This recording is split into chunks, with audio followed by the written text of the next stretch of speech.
here. She just wants to play with the tripod. Excuse the camera if it keeps shaking. Nalu is here with us and she is finding the tripod very interesting. So today I'm very excited about today's video.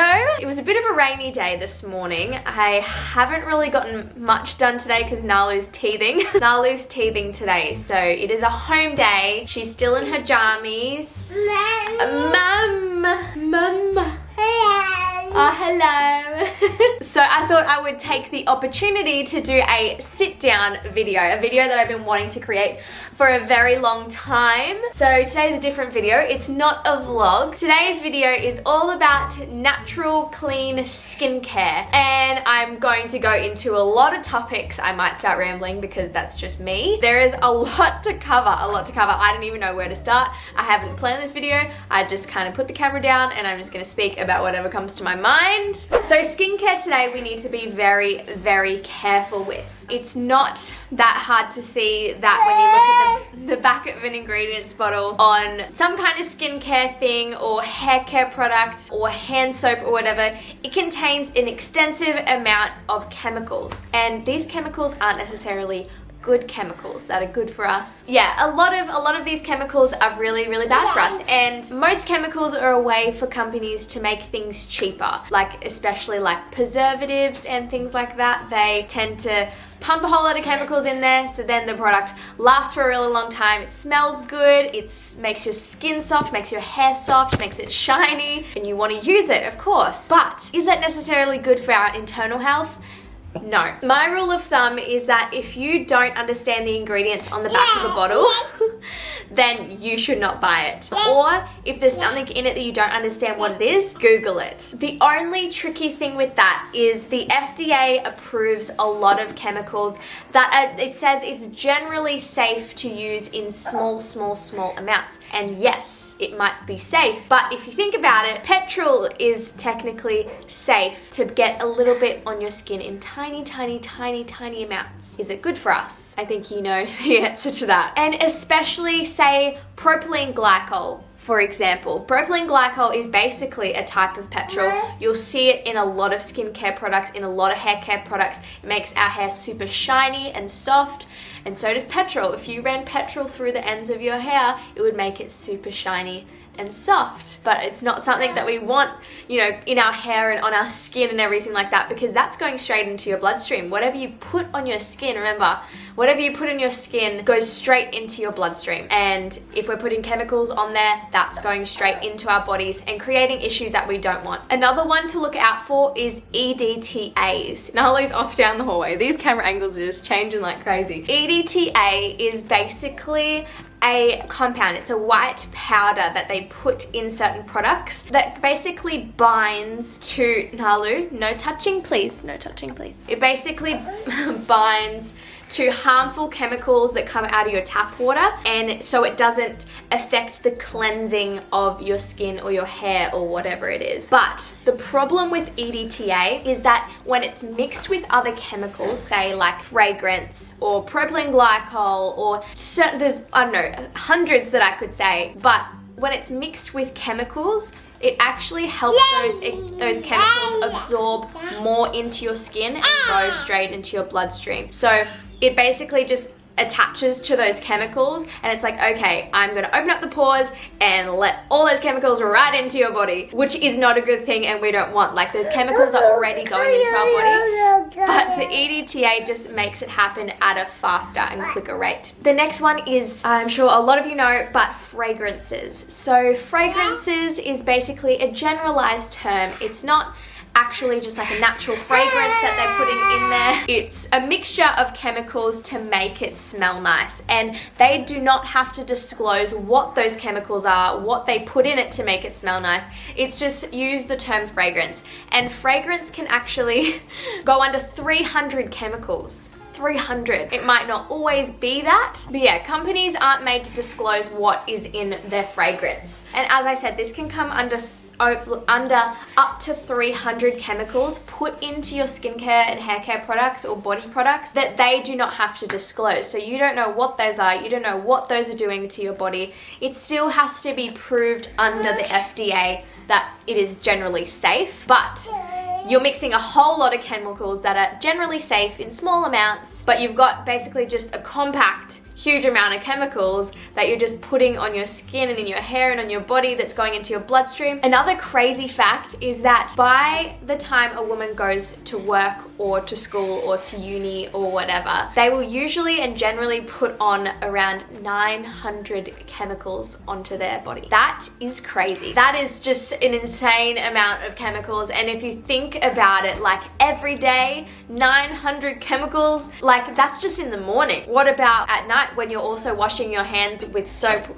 with, I don't know how to say, isopropyl alcohol and things like that, like hand sanitizers, and I don't know how to say, isopropyl, I don't know, I'll put the word here so you guys know what I'm talking about, but that's really bad for you as well, which is in most hand sanitizers and sanitizing things. And then as well, you're also coming home, you're washing your face again, you're putting your moisturizers on, all your serums, you might wash your hair. I think I'm gonna have to put Nalu in the room to watch Peppa Pig because this is not going well.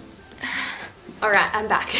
So yeah, by the end of the day, you've put on thousands of chemicals all over your body. And let me actually work it out. So say on average, the average woman puts on, say, 1,000 chemicals per day. I think this is probably easy to work out, but I'm just terrible with maths. Yeah, so per year, you're putting on 365,000 chemicals onto your body per year. That is insane. Absolutely insane. And especially, these chemicals especially affect your hormones. So fragrance, for example, can act as a progesterone in your body and cause irregular periods. It can cause a lot of period pain. It can cause just your hormones to be out of whack and not really know what's going on because you're getting all this fake progesterone, but your body actually doesn't have enough progesterone, so it's just all over the place and your body's like, what's going on, what's happening? It can cause allergies, skin irritations, eczema. Did I say acne? It can cause acne. It can cause just an extensive amount of problems within your body.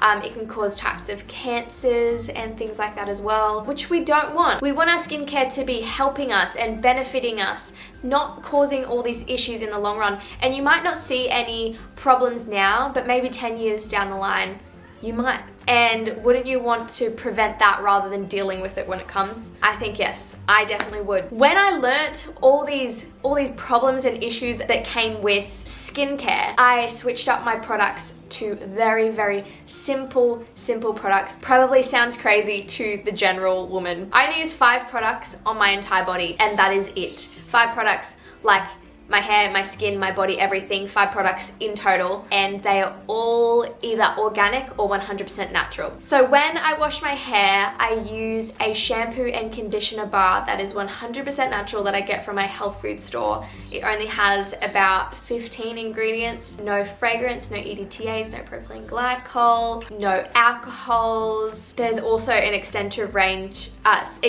list of PEG ingredients, which are not good for you as well. They can be like PEG9, PEG10, PEG15. They all mean different things. I will pop a lot of them up here for you guys so you guys know how many they are. Yeah, it contains none of that. It washes my hair and conditions my hair at the same time. I've noticed a huge difference in my hair.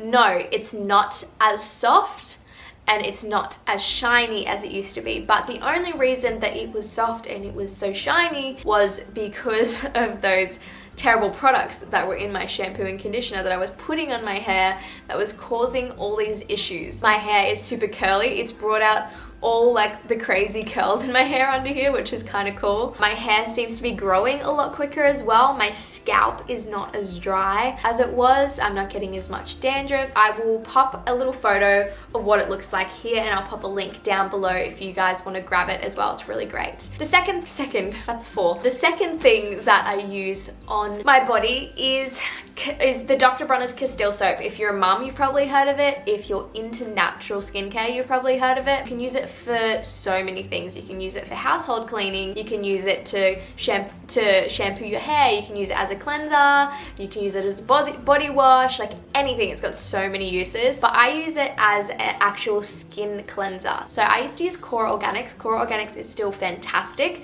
It's just super expensive, and I was going through it quite quickly as well. So that's just a lot of waste that I was making, like with the little plastic container that it comes in. So I started to use Castile soap just to see how it would go, because it's a lot cheaper and it lasts way longer, and my skin has cleared up so much. Well, not so much, but it definitely is looking really, really good from just using the Castile soap. And the thing is, you can dilute it. You're supposed to dilute it into like very, very small amounts. So I just use one tiny drop on my finger. I cleanse my skin with that. I wash it off. Third thing that I use on my skin is a face oil. And this face oil I got from one of my friends, but it is absolutely amazing and I will continue to buy it. I will pop a link down below, but it just moisturizes your skin so well. And I used to have very, very, very oily skin, so I never ever moisturized because I thought that was how it goes. If your skin's oily, you're not supposed to moisturize because it'll make it worse. Incorrect.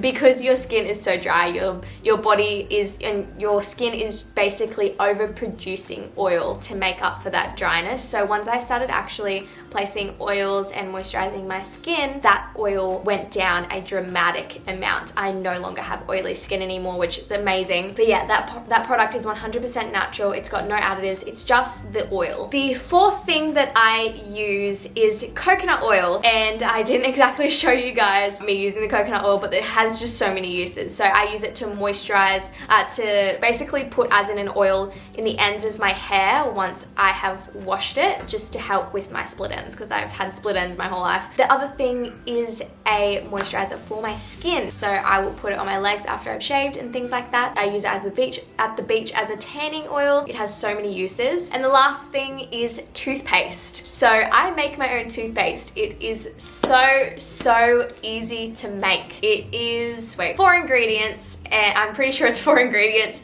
and that is it. It's super easy to make. It's much better for you than all these Colgate toothpaste and things like that. They contain a lot of harmful chemicals that you're putting in your mouth and ending up swallowing. It's not good for you. So I definitely recommend getting a natural toothpaste or making your own. One is the Grant's toothpaste that you can get from like Coles or Woolies or like your health food store or things like that. That's probably the best one that I would recommend if you're not going to make your own. But that is literally it. That's all I use, and my skin is great, my hair is great. I'm not putting all these harmful chemicals on my body. Crazy thing is, once I stopped using all these harmful chemicals, my period pain reduced a significant amount. My period pain used to be to the point where I was like in hospital. A lot of it was to do with my diet. So once I changed my diet to a plant-based diet, it did get a lot better, but I still had some pain there. But then when I switched out to all these natural products, that pain actually went away. And now I only get like 1 or 2 slight cramps, like I feel a bit uncomfortable as I'm getting my period. But other than that, I don't feel anything, which is amazing. And as women, that's what we want. Period pain sucks, especially when you've got events on, you've got things to do, you're busy, you're a mom. But yeah, I hardly get it anymore, and it's just thanks to learning this information and applying it to my life and changing my habits, changing my skincare routine, my hair care routine, and it's much easier now. I only spend like 5 minutes getting ready. I see these women, they have these extensive skincare routines of like Tatcha and like all these crazy brands that are so expensive but just fill their products with chemicals. And some of these products are claiming to be green and healthy and clean, as they say, and they're not. Do not fall for the packaging. That is one thing called greenwashing. Greenwashing is basically when a company makes it look like that their products are clean when really they are not. They will say no this, no that, no this, no that, but then you look at the ingredients and it does have like fragrance and all this stuff in it, which you do not want. Anything has fragrance in it, I just throw it in the bin because it's just not worth the side effects, pretty much. One tip that I would suggest, the number one tip actually, is to read your ingredients list on the back of your products. And if you don't understand what something is, Google it. Just make sure that when it says generally safe in small amounts, that doesn't mean it's safe combined with all those other chemicals and the amount that you're using it per day. So say shampoo has propylene glycol in it, you will be using that every like 3 days or something like that. But then there's propylene glycol in your moisturizer, there's propylene glycol in your cleanser. That's not a small amount, that's a lot. And it's not safe anymore. So yeah, just be very, very careful. I just had to change my camera battery. But I'm gonna end this video here. I really hope this information helped someone. If it did, don't forget to give this video a thumbs up. Comment down below what you thought. If you have any tips about clean skincare, then please leave them below. Don't forget to follow me on Instagram, and also most importantly, subscribe to my YouTube channel so you guys can see more videos like this, and I shall see you all next week. Bye. Mwah.